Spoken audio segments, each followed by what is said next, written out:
आज Doubtnut app download करें। Doubtnut पर अपने सभी गणित, रसायन विज्ञान, भौतिक विज्ञान और जीव विज्ञान के डाउट्स का करो सफाया। बस प्रश्न की फोटो खींचो, एक ही प्रश्न को क्रॉप करो और तुरंत वीडियो सोल्यूशन पाओ। अभी डाउनलोड करें। तो स्टूडेंट, आपको इस क्वेश्चन में पूछा है कि पृथ्वी की सतह पर लैम्डा अक्षांश पर किसी वस्तु का आभासी भार होगा। ठीक है, तो चार ऑप्शन है, बताना कौन सा सही है। तो मान लीजिए जैसे होगी आपके पास पृथ्वी होगी, ठीक है, और यहाँ पर आपके पास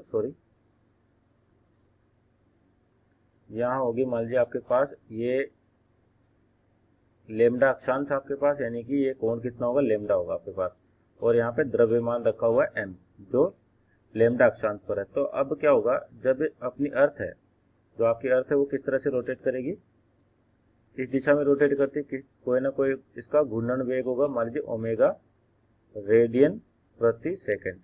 ठीक है, तो इस द्रव्यमान पे जो बल लगेगा आपका, एक तो होगा mg, जो किधर लगेगा, पृथ्वी के केंद्र की ओर, और एक आपके पास जब ये अर्थ ऐसे घूमेगी तो इसका जो सर्किल देखें, यानी कि इस वाले पॉइंट के लिए जो सर्किल है आपके पास, रोटेशन, वो कौन सा होगा, किस प्रकार होगा आपके पास, इस तरीके से घूमेगा, है ना। जो m द्रव्यमान है पृथ्वी के घूमने के कारण आपका जो इसका सर्किल होगा घूमने का, वो ये होगा, और मान लेते ये दूरी यहाँ से यहाँ तक कितनी आपके पास r है।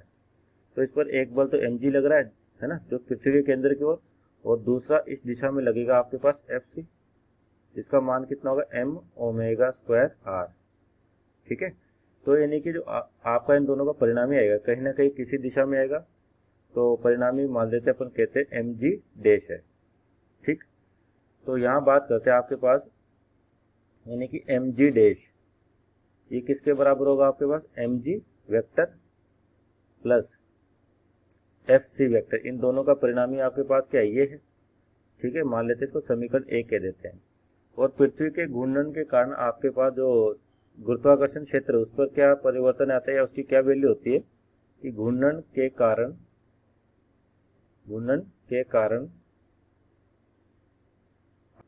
क्या हो जाएगा, घूर्णन के कारण g डैश बराबर g minus omega square r कोस लैम्डा। ठीक है, कोस स्क्वायर लैम्डा। ठीक है, जहाँ पे r क्या हो गया आपके पास, त्रिज्या होगी पृथ्वी की, तो यहाँ पर ये जो दूरी है आपके पास, मान लीजिए त्रिज्या कितनी इसकी r है। ठीक है, तो यहाँ से r की वैल्यू और स्मॉल r की वैल्यू देखें, तो स्मॉल r बराबर क्या हो जाएगा, ये लैम्डा होगा, तो आपके पास ये भी लैम्डा होगा, इसका मतलब हो जाएगा r बराबर r कोस लैम्डा। ठीक है, तो यहाँ से क्या लिख सकते हो आप, g डैश बराबर g minus omega square r कोस लैम्डा। ठीक है, तो आपका जो आभासी गुरुत्वाकर्षण क्षेत्र हो जाएगा, यानी कि डेल्टा g, ये हो जाएगा g माइनस g डैश, किसके बराबर हो गया, ये ओमेगा स्क्वायर r कोस लैम्डा।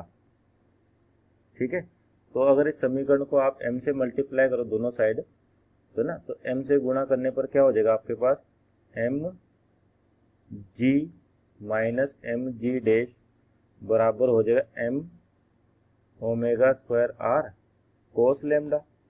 ठीक है, किससे, m से गुणा करने पर, दोनों तरफ गुणा करोगे आप, है ना, गुणा करने पर। ठीक, तो यानी कि आभासी भार निकाले यहाँ से, जैसे आभासी क्षेत्र निकाला उसी प्रकार आपका आभासी भार होगा, यानी कि डेल्टा mg बराबर क्या हो जाएगा, mg माइनस mg डैश, क्या वैल्यू आ रही है इसकी, m ओमेगा स्क्वायर r कोस लैम्डा। अब आपके पास जो ओमेगा स्क्वायर r है, एक तरह से आपका क्या है, त्वरण है ना, कौन सा, जो इन दोनों का परिणामी आएगा, तो इसको अपन क्या लिख सकते हैं, यानी कि आभासी वैल्यू जो ये दे रखी है m ओमेगा स्क्वायर r, तो ओमेगा r स्क्वायर r ये आपके पास कौन सा, a बराबर होता है आपके पास ओमेगा स्क्वायर r, जब घूर्णन करती है उस समय जो त्वरण लगता है वो कितना होता है, ओमेगा स्क्वायर r।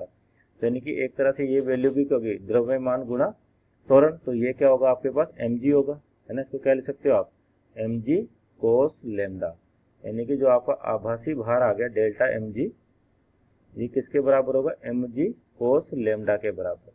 तो ऑप्शन देखें यहाँ पर, तो आपका कौन सा ऑप्शन होगा, ऑप्शन नंबर 4 आपका सही आंसर है। Okay, thank you. कक्षा 6 से 12वीं से लेकर नीट, IIT, JEE वो एडवांस के लेवल तक 1 करोड़ से ज्यादा छात्रों का भरोसा। आज ही डाउनलोड करें डाउटनेट ऐप या व्हाट्सएप करें अपने सारे डाउट्स 8400 400 400 पर।